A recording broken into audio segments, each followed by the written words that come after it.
Hello everyone, आपका स्वागत है हमारे चैनल पर। मेरा नाम है ध्रुव और आप लोग देख रहे हैं द लर्नर्स कम्युनिटी। आज की वीडियो में हम बात करेंगे बीकॉम प्रोग्राम फोर्थ सेमेस्टर के एक सब्जेक्ट कॉस्ट अकाउंटिंग का, जिसका एग्जाम आपका कल या फिर इसके आने वाले दिनों में होने वाला है। आज की वीडियो में हम इसका क्वेश्चन पेपर लेकर आए हैं प्रीवियस ईयर के एग्जाम का। आप यहाँ पे डेट देख सकते हैं।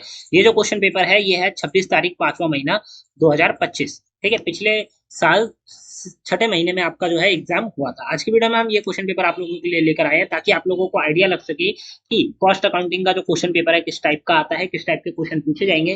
तो इंपॉर्टेंट वीडियो होने वाली है। चलिए वीडियो को शुरू करते हैं और वीडियो को एक बार आप कंप्लीट देखिए। साथ के साथ इसी सब्जेक्ट की एक वीडियो और लेकर आएंगे हम लोग, आज ही अपलोड हो जाएगी, जिस वीडियो में आपको पता चलेगा कि कौन से रिपीटेड क्वेश्चंस हैं। सिर्फ उन्हीं क्वेश्चंस को पढ़ के जाइएगा, ज्यादा से ज्यादा उन्हीं क्वेश्चन पे ध्यान दीजिएगा, आप लोग एग्जाम इजिली क्रैक आउट कर पाए। ठीक है, तो चलिए वीडियो को शुरू करते हैं। और अगर अभी तक आपने हमारा चैनल सब्सक्राइब नहीं किया तो प्लीज चैनल को जरूर सब्सक्राइब करिए। ऐसे इंपॉर्टेंट बीकॉम रिलेटेड वीडियोस आपको हमारे चैनल पर ही देखने को मिलती रहेंगी। टोटल 3 घंटे का टाइम दिया जाएगा। 90 नंबर का आपका जो है क्वेश्चन पेपर आपको मिलेगा। इस क्वेश्चन पेपर में सारे के सारे क्वेश्चन जो है अटेम्प्ट करने हैं। ऐसा नहीं है कि 4 या 5 क्वेश्चन अटेम्प्ट करने हैं, नहीं, ऑल क्वेश्चन अटेम्प्ट करने हैं। और all parts of a question attempted together. अगर किसी क्वेश्चन में पार्ट दे रखे हैं ए बी सी, तो तीनों पार्ट ए बी सी एक साथ ही अटेम्प्ट करने हैं। और all question carry equal marks. ठीक है, सारे के सारे जो क्वेश्चन है इक्वल मार्क्स को कैरी करते हैं। मतलब कि 18-18 नंबर के आपको टोटल 5 जो क्वेश्चन है वो अटेम्प्ट करने हैं। आपका 90 नंबर का जो पेपर है बनकर तैयार हो जाएगा। ये आपके क्वेश्चन का जो मार्किंग है वो इस हिसाब से रहेगा। ठीक है, 18 नंबर के 5 क्वेश्चन, 90 नंबर का आपका पेपर प्रिपेयर। बात करते हैं क्वेश्चन नंबर 1 की, जिसमें आपको ए में पूछा गया है अंतर बताने के लिए। डिस्टिंग्विश का मतलब होता है अंतर। ठीक है, अंतर बताने किन दो चीजों के बारे में। पहले में पूछा गया direct material cost and indirect material cost. दूसरे में पूछा गया expired cost and unexpired cost. तीसरे में पूछा गया कंट्रोलेबल एंड अनकंट्रोलेबल कॉस्ट। और चौथे में पूछा गया relevant cost and irrelevant cost. 4 दिए गए हैं, चारों के चार में आपको जो भी टॉपिक पहले में दिया गया उन दोनों के डिस्टिंग्विश करना है, मतलब अंतर बताना है। दूसरे में जो दिया गया उसमें अंतर बताना है। तीसरे में जो दिया गया उसमें अंतर, और चौथे में जो दो दिए गए उनके बीच में अंतर आपको बताने हैं। क्वेश्चन नंबर 1 आ जाता है। अब क्वेश्चन नंबर 1 को और के ऑप्शन के साथ दिया गया है, तो चाहे तो आप ऊपर वाला ये वाला अटेम्प्ट कर सकते हैं ए पार्ट, या फिर आप बी वाला अटेम्प्ट कर सकते हैं। देखिए, और के ऑप्शन का ना मतलब ही ये है कि चाहे तो ऊपर वाला चाहे तो नीचे वाला, आपको दोनों अटेम्प्ट नहीं करने हैं। ठीक है, अब नीचे वाले में बी में क्या दिया गया कि the following is the trading and profit loss account of KKB limited for year ended 31 March 2024। एक कंपनी है केकेबी लिमिटेड, उसका 31 मार्च 2024 तक का ये जो यहाँ पे डेटा दिया गया है। ठीक है, इस डेटा में उनके प्रॉफिट और लॉस के बारे में बताया गया है और उनके ट्रेडिंग से रिलेटेड चीजें बताई गई हैं। यहाँ पे देख सकते हैं कि सारा सारा ये जो एक्सेल शीट के तौर पे जो डेटा है वो प्रोवाइड आपको करा गया है। ठीक है, यहाँ थोड़ा सा डेटा और यहाँ पे दिया गया है। तो इन सभी डेटा को पढ़ने के बाद इस टाइप का न्यूमेरिकल बेस्ड क्वेश्चन भी आएगा। ठीक है, इन सभी डेटा को पढ़ने के बाद यहाँ पे आपसे क्वेश्चन दिए गए, ये आपको पूछने हैं। ठीक है, you are required to prepare a cost sheet for the ended 31 March 2024 showing classification of under cost under the different component from the above information giving the due consideration to the following fact। अब आपको यहाँ पे क्या करना है, cost sheet को तैयार करना है। कॉस्ट शीट को क्या करना है, तैयार करना है 31 मार्च 2024 तक के आखिर तक का। ठीक है, showing classification of cost under the different component. अब इसमें अलग अलग कंपोनेंट के अंदर जो कॉस्ट लगी है उसके बारे में भी आपको यहाँ पे बताना है। पहले में 60% of telephone expenses relate to office and 40% sales to department. ठीक है, दूसरे में बताया गया है, आप कह सकते हैं कि इन्फॉर्मेशन यहाँ पे फैक्ट दिए गए हैं। ठीक है, यहाँ पे फैक्ट है, ये कोई क्वेश्चन नहीं पूछा गया, ये फैक्ट है। आपको कॉस्ट शीट बनानी है, वो क्वेश्चन है।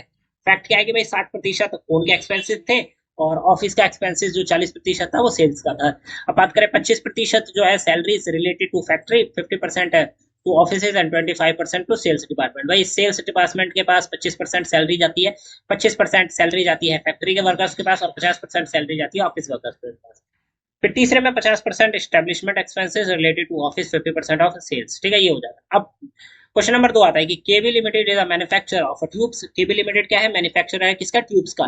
Detail of its operating during the year of 24-25 are follows. यहाँ पे आप क्या है कि भाई उन्होंने जितने भी ऑपरेटिंग करे थे, जितने भी वर्क करे थे 2024 से 25 के बीच में, उसका डेटा यहाँ पे आपको दिया गया है। ठीक है, ये डेटा दिया गया है। अब यहाँ पे क्वेश्चन पूछे गए हैं, you are required to find the following information. आप देखिए यहाँ पे आपसे क्वेश्चन पूछे गया है। ठीक है, यहाँ पे फैक्ट नहीं दिया गया, ये क्वेश्चन है कि भाई इकोनॉमिक ऑर्डर की क्वांटिटी क्या है आपको निकालनी है। फिर if the supplier is ready to supply the required quarterly consumption of a unit at the discount of 5 per unit, is it worth accepting. क्या कोई जो सप्लायर है वो क्वार्टरली जो कंजप्शन हो रहा है उस पे हमें यूनिट जो है सप्लाई कर रहा है कितने, 5 रुपए प्रति यूनिट पे कम। ठीक है, डिस्काउंट दे रहा है, मतलब 5 रुपए का। अब ये क्या एक्सेप्ट करना जरूरी है, फिर रीऑर्डरिंग लेवल, फिर maximum level of stock, minimum level of stock, average level of stock, ये सारी चीजें आपको निकालनी है। 18 नंबर का आपका ये क्वेश्चन हो जाता है। और वाले ऑप्शन में देखेंगे क्वेश्चन नंबर 2 के और में, तो आपको देखने को मिलेगा explain the concept and treatment of wastage, spoilage, scrap and defectives in cost accounting with the help of business related examples. आपको बिजनेस रिलेटेड एग्जांपल्स का यूज करके wastage, spoilage, scrap and defectives जो है इन सबको एक्सप्लेन करना है, किसका, बिजनेस रिलेटेड एग्जांपल्स का यूज करके। अब आपके क्वेश्चन नंबर जो 2 था उसमें ए वाले पार्ट का पूरा एक क्वेश्चन दिया गया है और वाले ऑप्शन के साथ बी और सी दिया गया है, तो बी और सी एक साथ करने हैं और ए वाला जो है वो एक करना है। अब आप देख सकते हैं कि आपको ए करना है या बी और सी करना है। ठीक है, सी में आप देख सकते हैं कि यहाँ पे फिर से आपको एक फैक्ट्री का डेटा दिया गया है, उससे रिलेटेड यहाँ पे आपको क्या दिया गया है कि भाई कैलकुलेट करना है labour turnover rate and equivalent annual rate of a labour turnover. 9 number का आपका ये है, 9 नंबर का बी वाला था। 18 नंबर का क्वेश्चन हो जाता है। क्वेश्चन नंबर 3 आता है कि भाई calculate machine hour rate for the following particulars.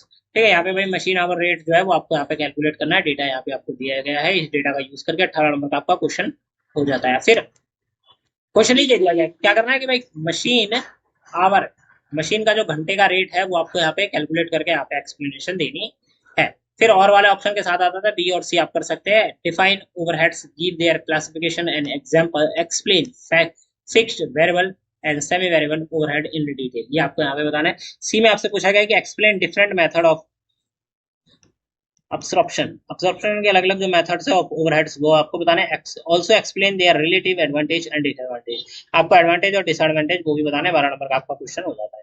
Question number 4 आता है जिसके ए में आपसे पूछा गया product passes through 3 distinct process to completion. एक प्रोडक्ट है जिसको 3 प्रोसेस पार करके कंप्लीशन की प्रोसेस तक आना होता है। 10,000 यूनिट पर इंट्रोड्यूस, 10,000 जो यूनिट्स हैं वो इंट्रोड्यूस करी गई थी जिनकी वैल्यू थी 50,000, ठीक है, 50,000। इन प्रोसेस फॉलोइंग एक्सपेंसिव और इंक्रेड। ठीक है, अब यहाँ पे भाई अलग अलग एक्सपेंसेस है वो यहाँ पे बताए गए। अब यहाँ पे क्वेश्चन पूछा गया आपको क्या करना है, प्रिपेयर करना है प्रोसेस अकाउंट शोइंग। ठीक है, prepare process accounts showing the cost of output and the cost per unit at each stage of manufacturing along with normal wastage account, अब नॉर्मल वेस्टेज अकाउंट एंड अब normal effective account, ये 3 चीजें भी आपको यहाँ पे बतानी है। 18 नंबर का क्वेश्चन हो जाता।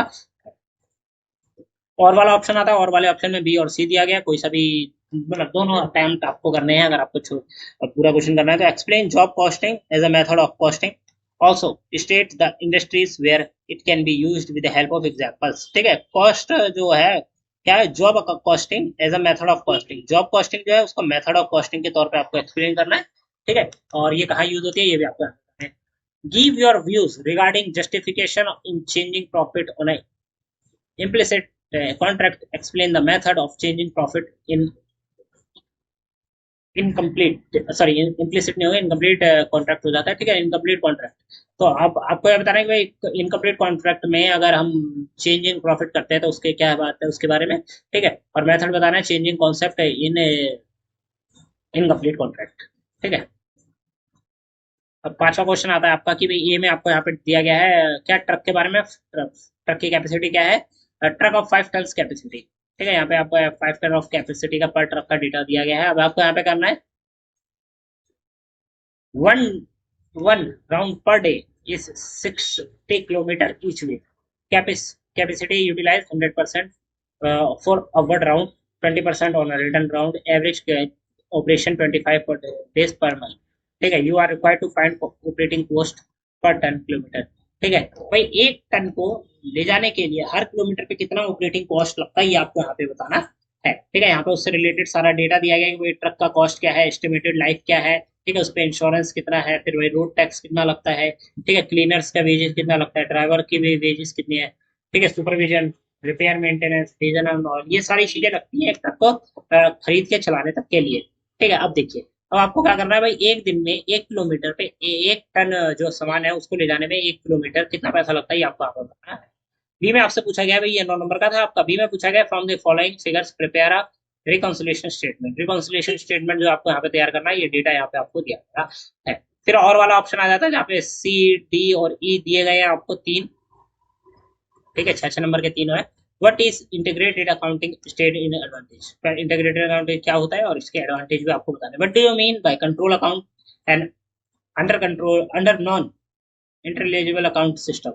गिव देयर सिग्निफिकेंस, और इनके इंपॉर्टेंस भी बताने हैं, और कंट्रोल अकाउंट, ठीक है, अंडर किसके, नॉन इंट्रेजेबल अकाउंट के सिस्टम के। तो ये आपको यहाँ पे बताना है। फिर ये आ जाता है कि कैलकुलेट करना है equivalent production with the help of following detail. अब आपको यहाँ पे इक्विवेलेंट प्रोडक्शन है उसको कैलकुलेट करना है। There is no loss in a process, यहाँ पे प्रोसेस में कोई भी लॉस नहीं हुआ तो उसके बारे में बात करना है। जी है, ठीक है। तो ये हो जाता है आपका क्वेश्चन नंबर 5 का लास्ट वाला पार्ट।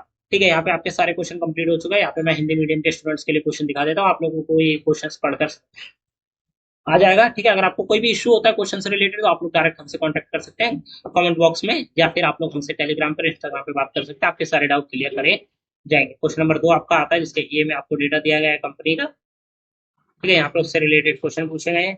फिर क्वेश्चन नंबर जो 2 का बी और सी वाला पार्ट आता है वो आ गया था। क्वेश्चन नंबर 3 आ जाता है। ठीक है, यहाँ पे आपका का वाला दिया गया है, यहाँ पे उससे रिलेटेड जितना भी डेटा है वो दिया गया है। फिर डेटा को जरूर पढ़िएगा, डेटा से रिलेटेड क्वेश्चन आ सकता है आपका। ठीक है, बी और सी ऑप्शन ओवर वाले में और वाले में दिए गए हैं, इनको आप पढ़ सकते हैं। क्वेश्चन नंबर 4 आ जाता है, का में आपसे ये पूछा गया है, खा और का में आपसे ये दो चीजें पूछी गई हैं। ठीक है, क्वेश्चन नंबर 5 आता है, इसमें काम में भाई एक ट्रक के बारे में बात करी गई है जो कि 5 टन की क्षमता वाला एक ट्रक है। ठीक है, तो हर एक मतलब 1 टन सामान को ले जाने में 1 किलोमीटर में ट्रक को कितना पैसा लगता है वो आपको निकालना है।